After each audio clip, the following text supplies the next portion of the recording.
আসসালামু আলাইকুম। আমি ন্যাশনাল পাবলিক স্কুলের পক্ষ থেকে স্ট্যান্ডার্ড 3 বেঙ্গলি ক্লাস এখন নিচ্ছি। আজকে নিব সাথী অবনীন্দ্রনাথ ঠাকুরের। ঠিক আছে, অবনীন্দ্রনাথ ঠাকুরের সাথী। একটি বাক্যে উত্তর দাও আছে। প্রথমে একটি বাক্যে উত্তর দাও। তাল গাছটি একা একা কোথায় বেড়াতে লাগলো?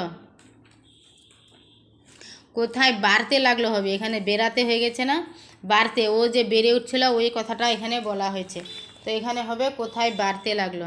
ঠিক আছে, অ্যান্সার হবে তেপান্তরের মাঠ, তার মাঝে একটি তাল গাছ একা একা বাড়তে লাগলো। তেপান্তরের মাঠ মানে তেপান্তরের মাঠে তার মাঝে একটি তাল গাছ ছিল, সে একা একা বাড়তে লাগলো।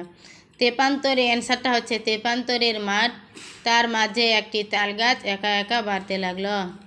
12 নম্বর, বাবুই পাখির বাসা কেমন? অ্যান্সার বাবুই পাখির বাসা দেখতে চমৎকার। বাবুই পাখির বাসা কেমন? বাবুই পাখির বাসা দেখতে চমৎকার। তারপরে 2 নম্বর হচ্ছে তাদের সাথী। এখানে হচ্ছে শতাথী হয়ে গেছে কি না, এখানে দন্ত সেটা হবে না। তাদের সাথী চলে বলাকা অংশটি কার লেখা? কোন রচনার অংশ? এখানে কার সাথী কথা বলা হয়েছে? আলোচ্য অংশটি অবনীন্দ্রনাথ ঠাকুরের লেখা। কোন রচনার অংশ? সাথী রচনার অংশ। এখানে কার সাথীর কথা বলা হয়েছে? এখানে তাল গাছের সাথীর কথা বলা হয়েছে। তাল গাছ আকারে অনেক লম্বা, সে সবাইকে ফেলে একলা উঁচুতে উঠে যায়, তার দলবল বা সাথী কেউ নেই। ঠিক আছে, 4 নম্বর, সঠিক উত্তরটির নিচে দাগ দাও। 3 নম্বরটা নাহলে আরেকবার অ্যান্সারটা বলো, 2-এর আরেকবার অ্যান্সারটা বলে দিচ্ছি। তাদের সাথী হয়ে চলে বলাকা অংশটি কার লেখা? অংশটি আলোচ্য অংশটি অবনীন্দ্রনাথ ঠাকুরের লেখা। কোন রচনার অংশ? সাথী রচনার অংশ। এখানে কার সাথীর কথা বলা হয়েছে? এখানে তাল গাছের সাথীর কথা বলা হয়েছে। তাল গাছের আকার অনেক লম্বা, সে সবাইকে ফেলে একলা উঁচুতে উঠে যায়, তার দলবল বা সাথী কেউ নেই। ঠিক আছে, 4 নম্বর, সঠিক উত্তরটির নিচে দাগ দাও। সঠিক উত্তরটি নিচে দাগ দাও। 4-এর 1, বাবুই পাখি তাল না নারকেল গাছে বাসা বাঁধল?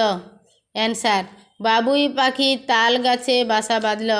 বাবুই পাখি তাল গাছে বাসা বাঁধল। 4 নম্বর, বাতাস ফুল না গন্ধ নিয়ে আসে? অ্যান্সার বাতাস গন্ধ নিয়ে আসে। বাবুই পাখি তাল না নারকেল গাছে বাসা বাঁধল? তাল গাছে। আর বাতাস ফুল না গন্ধ নিয়ে আসে? বাতাস গন্ধ নিয়ে আসে।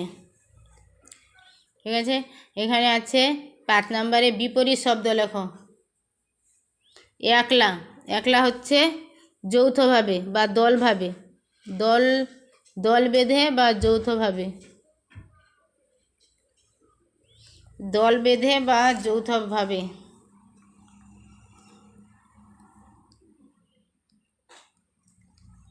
দল বেঁধে বা যৌথভাবে। তারপরে দূরের বিপরীত হচ্ছে কাছে। বড়র বিপরীত হচ্ছে ছোট। সুন্দরের বিপরীত অসুন্দর বা কুৎসিত। একলা দল বেঁধে বা যৌথভাবে, দূরে কাছে, বড় ছোট, সুন্দর কুৎসিত। ঠিক আছে, সুন্দর কুৎসিত। আজকে এই পর্যন্তই। আজকে আমি সাথী অবনীন্দ্রনাথ ঠাকুরের সেই সাথী থেকে যত রকমের সিলেবাসে কোশ্চেন ছিল বলে দিলাম। তোমরা ওটা বারবার পড়বে, গল্পটা পড়ে বানানগুলো করবে। বানানগুলো করার পর তারপরে কোশ্চেন অ্যান্সারে হাত দিবে। আর যেগুলো আমি কোশ্চেনের অ্যান্সার পাঠাচ্ছি সবগুলোই কিন্তু মুখস্থ করে ফেলবে। ঠিক আছে।